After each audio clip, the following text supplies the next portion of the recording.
Jadi kalau kita bicara soal perselisihan hubungan industrial, itu ada mekanisme penyelesaian untuk sampai itu gugatan masuk ke PHI atau Pengadilan Hubungan Industrial. Secara umum sebenarnya skema penyelesaian itu dimulai dari yang disebut partit gitu ya. Jadi kalau misalkan ada perselisihan kaitannya pemutusan hubungan kerja sebagai contoh ya, sebagai contoh PHK, maka pengusaha itu menghubungi atau mengkomunikasikan dengan pekerja soal rencana PHK. Maka dari situ pekerja dan pengusaha atau pemberi kerja bisa berunding berkaitan dengan misalkan pesangon, uang penghargaan, masa kerja, atau penggantian hak. Nah, itu mekanismenya bisa secara bipartit, penyelesaian berunding dua pihak antara pekerja dengan pemberi kerja. Tapi jika penyelesaian secara bipartit tadi tidak ketemu, maka bisa bergeser itu diajukan proses mediasi ke Disnaker setempat.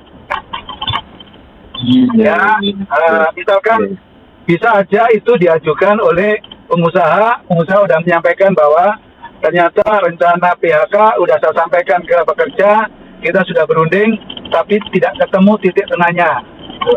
Dia bisa minta ke Disnaker setempat untuk dimediasi. Atau sebaliknya, pekerja merasa dari mekanisme bipartit tadi gagal, maka minta kepada Disnaker untuk memediasi. Jadi memediasi tadi itu bisa permintaan dari pengusaha atau permintaan dari pekerja. Baru nanti mediator yang ditunjuk oleh Disnaker setempat akan memanggil kedua belah pihak, termasuk apa yang menjadi misalkan tuntutan hak-haknya pekerja seperti apa. Pengusaha akan juga menyampaikan kira-kira kemampuan untuk kemudian memberikan pesangon, kemudian penghargaan masa kerja, penggantian hak misalkan. Di situ juga ada proses namanya mediasi. Kalau mediasi ini ternyata tidak gagal ya, tidak berhasil menemukan titik tengahnya atau win-winnya, maka mediator mengeluarkan anjuran namanya, surat anjuran. Ya, anjuran itu ditujukan kepada pengusaha untuk melakukan ini. Kalau umpama saja anjuran itu dianggap ternyata belum bisa diterima oleh pengusaha misalkan, itu bisa dipakai baik oleh pengusaha maupun oleh pekerja untuk mengajukan gugatan ke PHI. Masalah. Jadi nggak bisa tiba-tiba langsung mengajukan gugatan. Jadi harus ada bipartit, baru mediasi di Disnaker, baru ada tiket namanya anjuran bisa dipakai untuk tiket mengajukan ke PHI. Persoalannya adalah sebenarnya PHI itu juga dimasukkan menyelesaikan perkara ini dengan asas yang cepat, sederhana, murah, dan adil. Sebenarnya maksudnya ini jadi kalau dalam konteks PHI itu ada tingkat pertama di pengadilan negeri. Di pengadilan negeri itu ada PHI, yaitu Pengadilan Hubungan Industrial. Baru nanti itu langsung kasasi, bukan banding. Jadi ada putusan-putusan yang di PHI itu sudah berkekuatan hukum tetap. Jadi tingkat pertama dan terakhir ya di PHI itu. Ada beberapa yang kaitannya dengan PHK, pesangon, ganti rugi, itu bisa namanya perselisihan hak, perselisihan PHK, itu bisa dikasasi. Jadi nggak ada banding, tapi langsung kasasi. Maksudnya itu adalah mempersingkat agar prosesnya cepat, sederhana, biaya murah, dan itu berkeadilan gitu. Tapi ada persoalan. Persoalannya adalah, misal pekerja ini dimenangkan ketika istilahnya di pengadilan PHI tingkat pertama dimenangkan, terus di kasasi misalkan dimenangkan pekerja, kan tetap putusan yang berkekuatan hukum tetap tadi itu kan harus dieksekusi. Kita minta kepada pengadilan agar dibayar misalkan uang pesangon sekian ratus juta, penggantian hak ya sekian puluh juta misalkan, penggantian hak, uang penghargaan masa kerja, pesangon sekian ratus juta misalkan. Itu kalau pengusahanya misalkan pengusahanya itu tidak mau bayar, kita minta dieksekusi, masalahnya itu tidak ada harta atau aset yang bisa disita. Ya terus siapa yang karena sing iso disita gitu.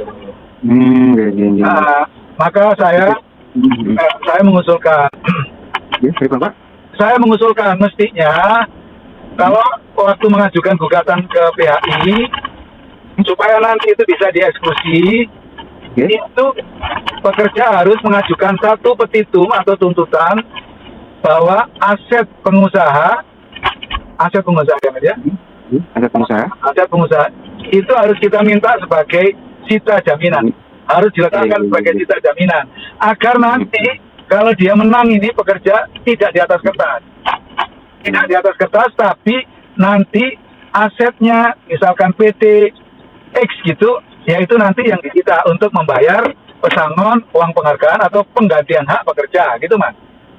Berarti semacam kalau di PKPU semacam budel pilot gitu, Pak ya? Ya, jadi yang kedua menurut saya itu kan ada mekanisme, misalkan di PHK pengusaha harus membayar uang pesangon, uang penghargaan masa kerja sama penggantian hak. Kalau itu tidak dibayar, itu bisa ada pidana, Mas. Bisa ada pidana. Saya mengusulkan kalau pidana ini kan harusnya ultimum remedium ya, Mas ya. Itu posisi the last resort, penyelesaian terakhir kan gitu, Mas. Saya mengusulkan kalau memang pengusaha sudah dinyatakan bahwa harus membayar, maka kalau tidak mau membayar dilaporkan ke dinas pengawasan Disnaker setempat. Dan di Disnaker itu ada bagian pengawasan. Kalau umpama saja setelah dipanggil pengusaha betul dia melakukan PHK berdasar ketentuan masa kerja pegawai, dia harus mendapatkan uang pesangon misalkan sekian ratus juta, penghargaan masa kerja sekian puluh juta, penggantian hak misalkan sekian juta, tapi nggak dibayar. Mestinya menurut saya, Mas, di Undang-Undang Ketenagakerjaan itu ada sanksi administratif yang bisa dijatuhkan kepada pengusaha. Nggak usah sampai ke pengadilan, Mas. Kalau pengadilan nanti ada banding, kasasi, PK, kasihan pekerja. Ya udah, Mas. Sakna pekerja, Mas. Ya, ya harus ada sanksi administratif yang bisa dijatuhkan. Misalkan dibekukan perusahaannya, dicabut izin-izinnya, kan gitu, Mas, misalkan, Mas. Nih. Ketiga, andaikan ada perkara pidana, Mas. Andaikan ada perkara pidana. Menurut saya itu perlu, Mas. Itu perlu apa yang disebut sebagai pendekatan restoratif justice. Kan ini kan hubungan kerja dibangun atas dasar hubungan keperdataan, ya toh, Mas. Ya, memang ada ketentuan pidana di dalam Undang-Undang Ketenagakerjaan. Tapi menurut saya ya sudah diselesaikan secara restoratif justice, disepakati soal bagaimana diselesaikan secara kekeluargaan, kan gitu toh, Mas. Nggak usah sampai kemudian ini masuk ke pidana, dihukum penjara, ya kan nggak cocok, Mas. Hubungan kerjanya hubungan keperdataan. Oke. Restoratif justice ya, Mas. Ini sekarang menjadi tren, Mas. Perkara pidana, polisi bisa, jaksa bisa, ini jadi tren. Menurut saya dalam bidang hukum ketenagakerjaan mestinya dalam sengketa ketenagakerjaan termasuk tindak pidana, kaitannya pidana ketenagakerjaan itu ada pendekatan restoratif justice. Saya tambah satu. Jadi begini, Mas. Dalam konteks perlindungan pekerja itu kan salah satu tuntutannya itu misal dicabutnya sistem outsourcing gitu ya, Mas ya. Ya, itu sesuatu yang ideal, Mas.